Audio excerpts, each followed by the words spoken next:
Welcome back to Jatai Academy. I'm Russell Mays, Director of Content. Today we're going to be doing the messy curly mod that's got a slight taper to it, better known as the broccoli or the llama cut.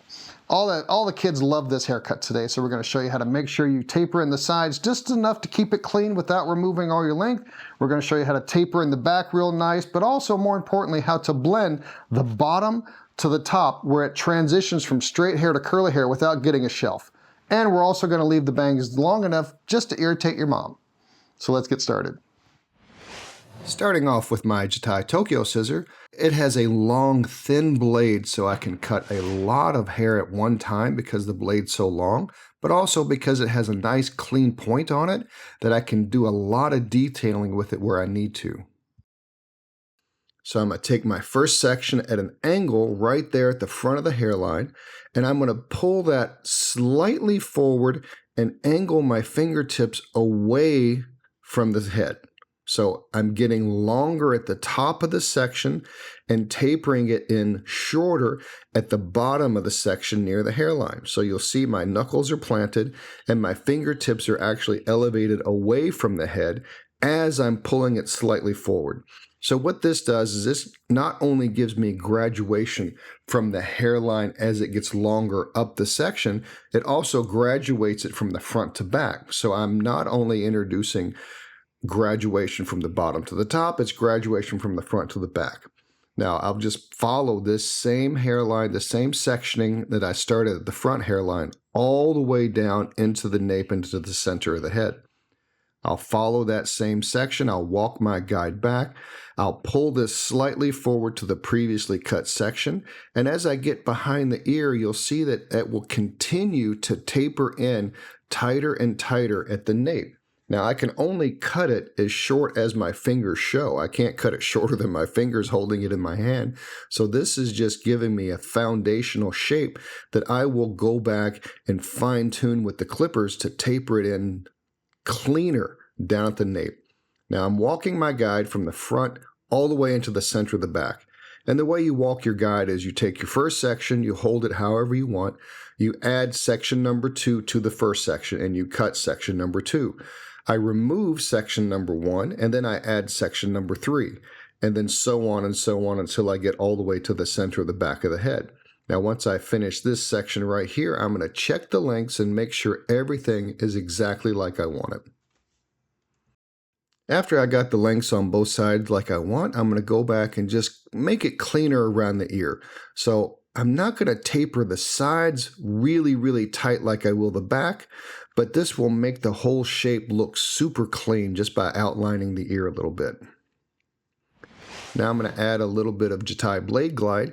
This keeps a consistent moisture content throughout the entirety of the haircut and also makes the cuticle compact so it's easier to comb and detangle and gives me a cleaner cut. Now we're going to go back and do the same thing on the other side. I've got my first section here. I'm going to try to match sides. Now, an easy way for me to match is after I take that first section, I'll check the lengths at the top because I know that length at the bottom is going to be tapered tight. So I'll just change my angle to make sure I get everything the same on both sides.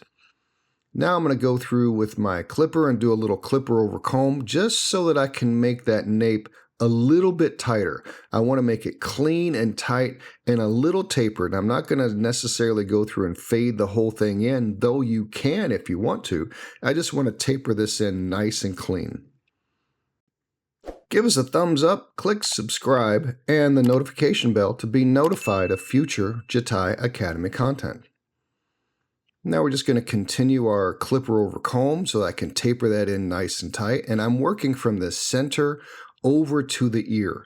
I'm not going to go up past the mastoid, which is that bump right behind the ear. I'm taking everything up to that, and I will tend to not round this out. The modern barber tapering that they're doing on these longer cuts is kind of a squarish taper around the back where they're leaving a little bit of length right there behind the ear at the mastoid. So now after we finish tapering in the back like we want, we're going to go through and take a center part on top where the head starts to curve back that's going to separate the front from the back of the head. So where the head is curving down, that gives me all the hair that falls behind the back and then all the hair that falls in the front. So now we're going to take a center section. After we've taken our center parting, now we're going to take a center section. I'm going to hold this out vertically, and using the length that I had from underneath where my initial taper was, I'm going to continue that same angle of graduation up and out. So I'm just following whatever that angle was and taking everything up and out. Now, as I'm working on this shape, I'm not too concerned with that transition area between where the hair is shorter and straighter and where the hair starts to curl. You can see that kind of corner pop out right there. I'm just going to pivot from the center section. So now I have my center initial section. I have pivoted around to the right side. I'll use the center as my guide. Hold that out, cut whatever hangs off from my previously cut guide, and continue that graduation up and out. Now, as I was saying before, I'm not worried about where it transitions from straight to curly, because you'll always tend to get a little bit of a ridge and sometimes an indentation there, but I'm not worried about it. We'll go back and clean that up and fine tune that later. Right now, I'm just getting my lengths to fit in to make sure everything blends from bottom to the top. I'll remove my center section, which was the first section, and continue to walk my guide over towards the corner of the hairline. So whatever hangs out from my previously cut guide, I'll cut that off and then make sure everything is nice and clean. And that's looking pretty good. Now my last section here, I'm not continuing to pull this all the way 90 degrees from the head. I'm actually going to take it right to the corner of the hairline right there. So where that is, that's where I'm pulling that side section to, because I want to build up a little bit of a corner right through there so that I can transition into the sides. It's just a more modern interpretation of this that you see a lot of these barbers doing, where they're leaving a little weight behind the ear right there as opposed to tapering everything all the way around. Give us a follow on your favorite social media at Jatai Feather. Now going back and doing the same thing on the other side, taking my center section and then pivoting on the other side. After I finish that, I'll come into the side of the head, take a horizontal section, hold this straight out, find my guide from the back, not from underneath. Hold that out at elevation, and then go through and point cut, leaving a little longer length in the front, but using that length from the back of the head as my guide length. I want this to hit just at the top of the ear. A little over the ear is okay, but I don't want to get it too long over the ear where it starts to look kind of mushroomy. I want to make sure that I have enough length to maintain the shape, but not so much that it starts to puff out. And that's why undercutting that side helps keep it from being too puffy.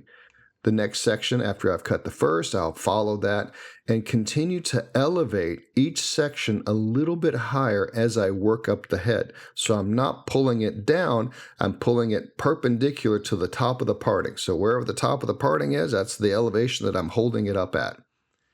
Continuing to follow everything through to make sure nothing hangs over, and following that all the way through, leaving a little bit of length right there at the front. And that's looking pretty good right through there. My last section, and very little to cut, so no problem there, very little. Perfect. After we got that cut, we want to check the lengths and make sure everything blends like we want and is the right length for the shape. Now we're going to take a section straight across the front of the head. Because I'm pulling everything to the sides, I want to make sure I don't have too much of a point build up right there at the front. So that was already cut, so I don't have to worry about that. But if there was a point, I would cut that off. Now we're going to go through and diffuse just to get all the curls kind of dry and exaggerate that shelf in the back so that I can fine tune and clean that up. Now after I've got everything dry, because clippers cut better on dry hair, I'm going to take the guard, this is about a 1.5, and I want to just go through and taper that in a little bit tighter right there at the nape. So the last probably 1 inch of the hairline right there, 1 inch of the section, I'm just going to taper that up and out. So I make sure that the clipper is touching the head right at the hairline and then kind of freehand that up and out. This will make it much cleaner and tighter around the nape. Now I've moved down to a 1/2 inch size blade, and I'm just taking that little bit of hair off right at the hairline just to make sure it fits in real nice and clean. Take your time and be patient and make sure it's clean. Now I'm going to go through and use my Jatai Tokyo scissor. This is the perfect thinning scissor, blending scissor to make sure you can get all your shapes blended and have the right amount of texture to it. Now where that shelf is, I'm just going to go through and freehand scissor, just freehand it. Anything that sticks out, I'm going to go through and thin off to make sure I can blend any kind of shelf that happens to stick out where I'm transitioning from short to long. If it's thicker, I use a little scissor over comb just to make sure everything blends. Be patient and diligent, and it will all blend perfectly. All right, here's our end result, and I think that we're looking pretty good. We've got a nice amount of irritating curl in the front that they can hide behind. They can hide their eyes behind. Or if you push it to the side, you get a bit of a K-pop feel. But, you know, the whole idea of this haircut is to just have this mess of curl, and it's not real structured. So then we taper it in around the edges, we taper it in our nape, and the hardest part is just the transition from the bottom to the top, where you go from straighter to curlier hair. And that just all requires fine-tuning on your part. Fine-tuning of freehanding it, thinning it out a little bit, and then freehanding it again to make sure it pops in just right. And I think we're looking pretty good. I think this is just enough to make your mom angry, because she's asking, why didn't you cut more of it off? So I think it's perfect. Anyway, check out the Jatai Academy. There's all kinds of fantastic information on there that will make you better hairstylist and barber. Also, let us know what you'd like to see in the future. Thank you so much. Thank you so much for watching. We'll see you next time.